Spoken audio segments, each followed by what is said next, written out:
Welcome back to Starz Recapped, your go-to channel for in-depth movie breakdowns. Today, we're diving into a dark and suspenseful thriller that will keep you on the edge of your seat. This movie follows siblings Megan and Noah as they uncover shocking family secrets, face dangerous strangers, and are forced to make life or death choices to protect their loved ones. With twists, betrayals, and chilling confrontations, it's a story about how far people will go to protect family and survive the consequences of the past. So grab your popcorn, hit that subscribe button, and let's jump into the suspense-filled world of this intense thriller.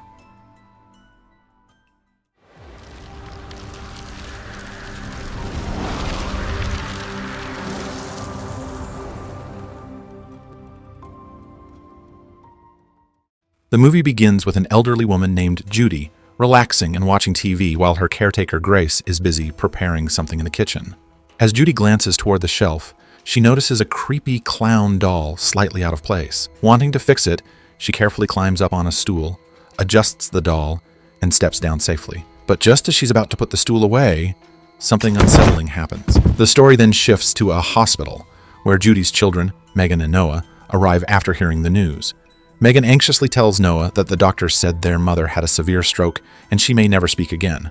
Noah, however, doesn't seem too shaken and even tries to lighten the mood with a dark joke.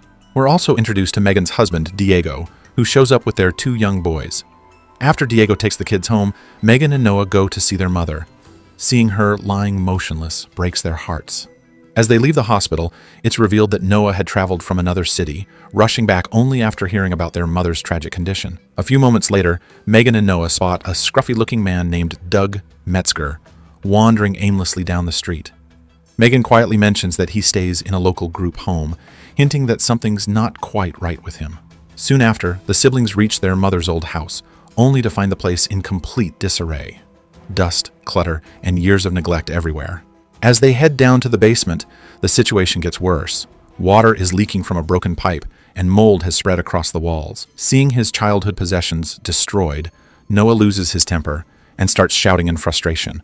While trying to clean up, Megan notices a strange hole behind a wall panel. Curiosity takes over, and she starts pulling the wall apart to see what's hidden inside. But what she uncovers freezes them both. A human body tucked away within the wall. Shaken and horrified, Megan tries to catch her breath before realizing something chilling. The corpse is wearing a tracksuit that belonged to Patty Metzger, a woman who mysteriously vanished back in 1997. It suddenly clicks. The entire town had searched for Patty years ago, during the same time Megan and Noah had been sent to stay with their grandparents for a week. When Megan and Noah think back, they remember that after returning from their grandparents' house, new wooden panels had been added to the basement wall. And strangely, from that time on, their parents almost never left the house again. The memory sends chills down their spines, especially as they recall that Mr. Metzger, Patty's husband, had drunk himself to death years ago. Everyone in town believed he'd murdered his wife, and even his own children turned against him. Shaken by the discovery, Megan insists they should call the police, but Noah strongly disagrees, worried it would destroy their family's reputation. He argues that it's been nearly 3 decades, their father is gone, and all of the Metzger children have moved away, except for Doug, the man they saw earlier. As tensions rise, Noah finally breaks down and admits the truth. His business is collapsing, and he's buried in debt. He was counting on their mother's inheritance to stay afloat. If the police open an investigation, he fears the Metzger family could sue them for damages, forcing them to sell the house and lose everything they have left. Hearing Noah's desperate confession, Megan hesitates but finally agrees to keep quiet, at least for now. Afterward, she heads back home, while Noah stays behind in their mother's house.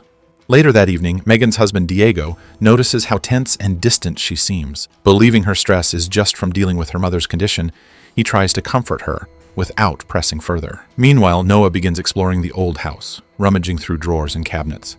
Eventually, he stumbles upon a handgun and a box of bullets, leftovers from their late father, who had served in the military. The next day, the siblings meet again and make a dark decision to secretly dispose of the body. That night, around 3 a.m., they carefully wrap the corpse in a large plastic sheet and load it into Megan's car. Driving through the quiet streets, they head toward an isolated lake far from town, a place no one ever visits. Under the cover of darkness, they sink the body into the water. As they stand there in silence, Noah warns his sister that what they've done will haunt her, and no matter what happens, she must never tell anyone, not even her husband or therapist. A few days later, life seems to be getting back to normal for Megan. She's back to her daily routine, dropping her kids off at school and trying to move on. But on her drive home, everything changes. A news report comes on the radio saying that a group of students testing the water at a nearby lake have stumbled upon a plastic bag containing human remains. The police are now investigating it as a possible murder case, and Megan instantly feels a wave of panic and guilt washing over her. Later, she meets Noah at the hospital to talk things through. Noah tries to calm her down, saying that there's no way the authorities will identify the body or trace it back to them. But before they can relax, they're stunned to find Lieutenant Zell speaking with their mother, Judy, in her hospital room. The nurse, Grace, steps in and firmly asks the officer to leave, saying that Judy is getting upset. Zell agrees and pulls the siblings aside for a private talk. She reveals that the remains have been confirmed through dental records. It's Patty Metzger. Since the two families were once close, Zell asks them to let her know if Judy remembers anything that could help the case. Once the officer leaves, Megan and Noah reassure their mother, telling her not to worry and that they're handling the situation. But when they return home later that day, they're stunned to see Grace relaxing by the pool, sipping a beer and grilling steak like she owns the place. Confused and uneasy, Megan demands to know what she's doing there. That's when Grace drops a bombshell. She says Judy once confessed that she killed Patty 3 decades ago. Grace adds that she had gone into the basement many times and noticed a water leak, but Judy never allowed her to call anyone to fix it, leaving Megan and Noah completely shaken. Grace goes on to explain that earlier that day, she went down to the basement and found the hole behind the wall panel, confirming her suspicion. The siblings had found and removed a body. Completely caught off guard, Noah demands to know what she's after. With a cold smirk, Grace says she wants $10,000 to keep her mouth shut. She mocks Noah, saying she knows he's broke, but she's certain Megan can come up with the money easily. As the tension rises, Noah suddenly notices Grace wearing their mother's Rolex watch. Furious, he accuses her of stealing it, but Grace casually insists it was a gift from Judy. With no other option in sight, Noah reluctantly agrees to her demand, and they set up a meeting at a local diner for the following day to make the exchange. After Grace leaves, Megan begins to panic, wondering how she'll manage to gather that much money. She even considers dipping into her savings and her children's college fund just to protect their secret. But Noah stops her, warning that there's no guarantee Grace will actually stay quiet after being paid off. Instead, he proposes a darker plan, reaching out to Bodhi, a creepy old acquaintance who's always had a strange obsession with their mother, and someone Noah believes would do anything for Judy. Noah comes up with a plan. They'll pay Grace what she's asking for, but he also wants to bring in Bodhi to intimidate her, just enough to make sure she understands they're not people to mess with. Megan immediately hesitates. She knows Bodhi has a criminal background and doesn't want to get involved with someone like him. But Noah reminds her what's at stake. If their secret ever gets out, it could destroy not just them, but also her children's future. Reluctantly, she agrees. In the following scene, Noah drives out to a remote farmhouse and meets Bodhi, who turns out to be his cousin. After some small talk, Noah explains that a nurse has been stealing from their mother and is now blackmailing them with false claims that Judy was involved in a decades-old murder. At first, Bodhi brushes it off, saying the woman clearly has no real proof, and they should just ignore her. But when Noah mentions that their mother's health is fragile and the stress could actually kill her, Bodhi's tone changes.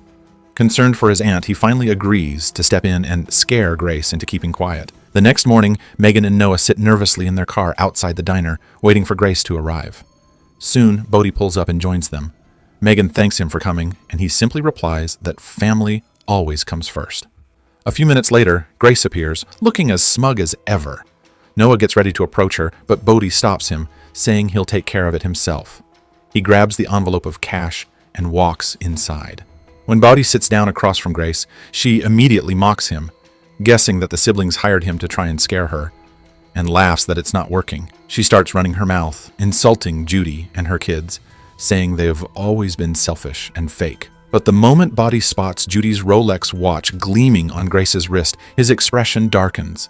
His patience snaps, and in a low, cold voice, he warns her that if anything happens to his aunt, he'll make sure she regrets it, hinting that her life could be in danger if she crosses them again. With that, Bodhi storms out of the diner, leaving Grace pale, shaken, and terrified in her seat. Back at the diner, Megan and Noah start to panic when they notice Bodhi walking out with the bag full of cash. Thinking he's taken off with their money, they rush toward him, but Bodhi calmly hands the bag back, assuring them that Grace won't be a problem anymore. Just as they begin to relax, the siblings see Grace stepping out of the diner, looking furious and shaken. Megan instantly fears she might be heading straight to the police. But Bobby shakes his head, saying that people like her never stop at just one payoff. Even if they'd given her the money, she'd have come back demanding more. Meanwhile, at the police station, Lieutenant Zell gets a disturbing update.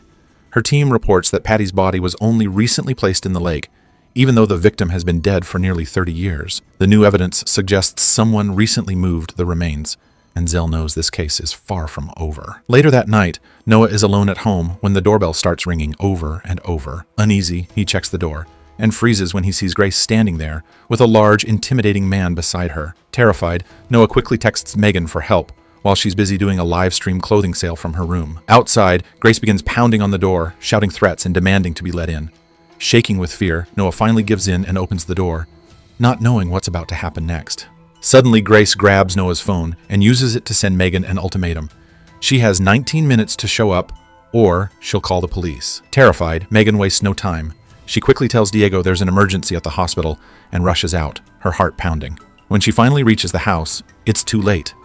Grace has already alerted the authorities. Within minutes, the police arrive, responding to a report of someone suspicious near the property. An officer approaches Megan and explains that they received a call about someone loitering outside, acting suspiciously. Noah quickly steps in, explaining that they had heard noises and made the call themselves, and reassures the officers that everything is calm now.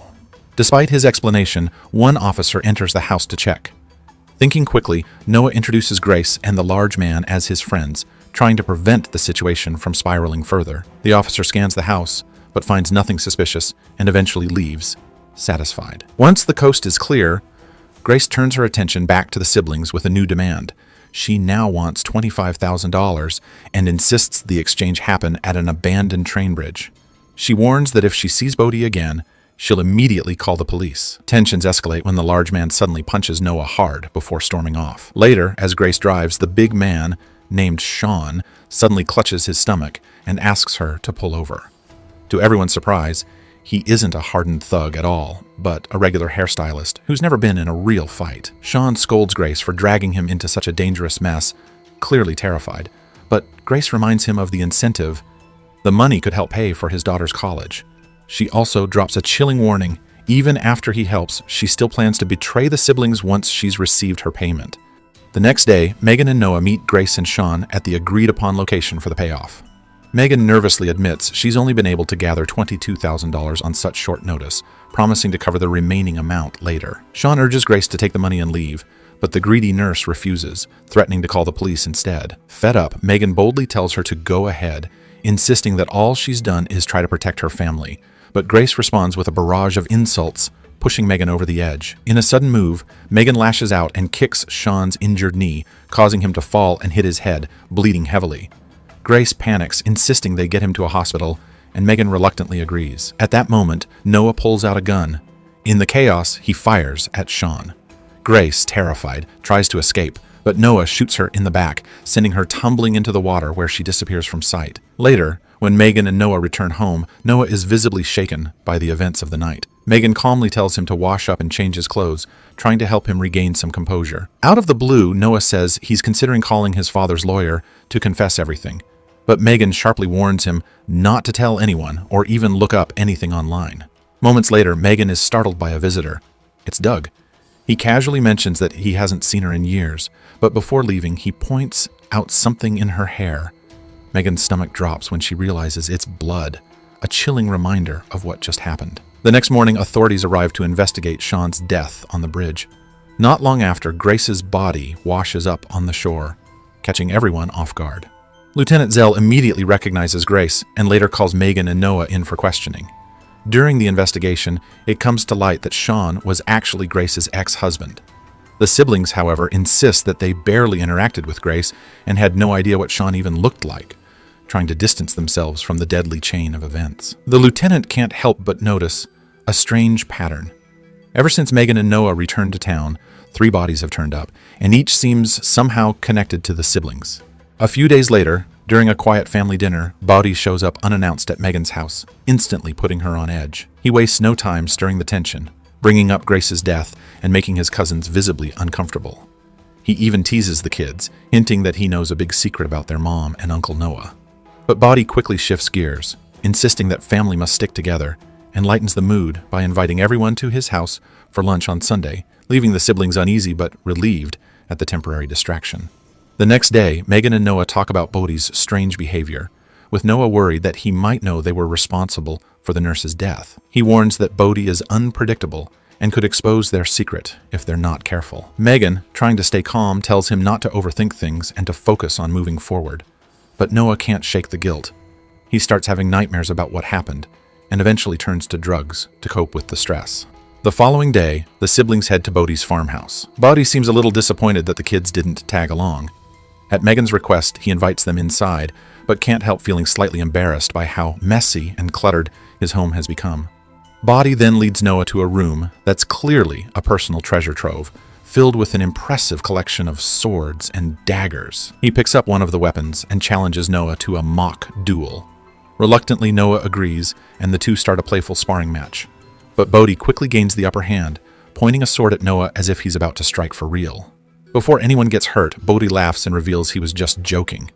At that moment, Megan bursts in, aiming a gun at Bodhi, convinced he's trying to attack her brother. Seeing his cousins turn on him breaks Bodhi's heart, while Noah frantically urges Megan to shoot, prompting a panicked Bodhi to dash outside. Noah chases him, holding a blade, ready for confrontation. Suddenly, Bodhi returns armed with swords and a crossbow, but instead of attacking, he insists that they are family, and swears he would never betray them to the police, turning the tense moment into a chaotic but revealing display of loyalty. Amid the chaos, Megan steps in and fires a shot that hits Bodhi in the chest. Taking advantage of the moment, Noah plunges a knife into Bodhi's back, and the man collapses to the ground, wounded and struggling.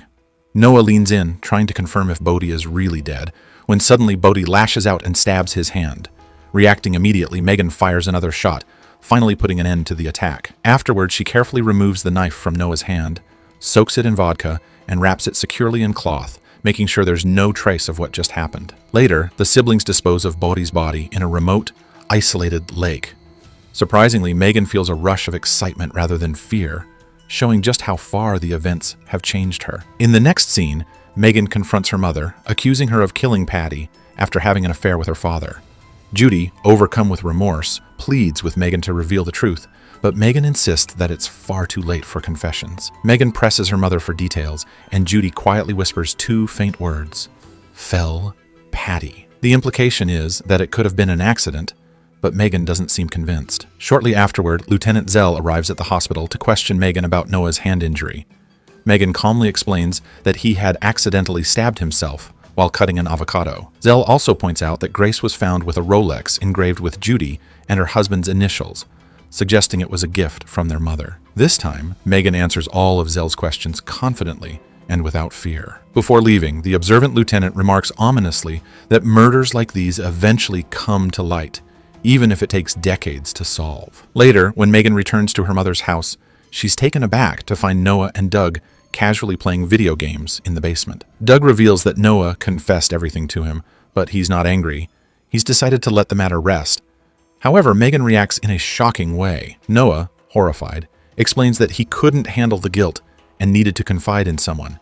He says he plans to return to California and never come back, but Megan coldly shuts him down, insisting that he's not going anywhere. Following this, the siblings wrap Doug's body in plastic and place it in the same hidden spot as their mother's victim, covering it carefully with a panel to hide the evidence. With the house now unsellable, Megan orders Noah to stay behind and care for Judy, who requires constant attention. She assures him that once their mother passes, he can find a proper job, pay the bills, and finally live a quiet, normal life. The movie closes with Megan returning to her everyday routine, seemingly unaffected, while the dark shadows of murder continue to linger silently beneath the surface. And that's a wrap on this dark and twisted tale. Megan and Noah's story leaves us questioning how far someone will go to protect their family, and whether justice truly ever catches up. Beneath the calm surface of their everyday lives, the shadows of secrets and violence continue to linger, reminding us that sometimes the past never really stays buried. If you enjoyed this deep dive into the suspense and twists of the movie, don't forget to like, comment, and subscribe. For more recaps and breakdowns of the most gripping films, until then, goodbye.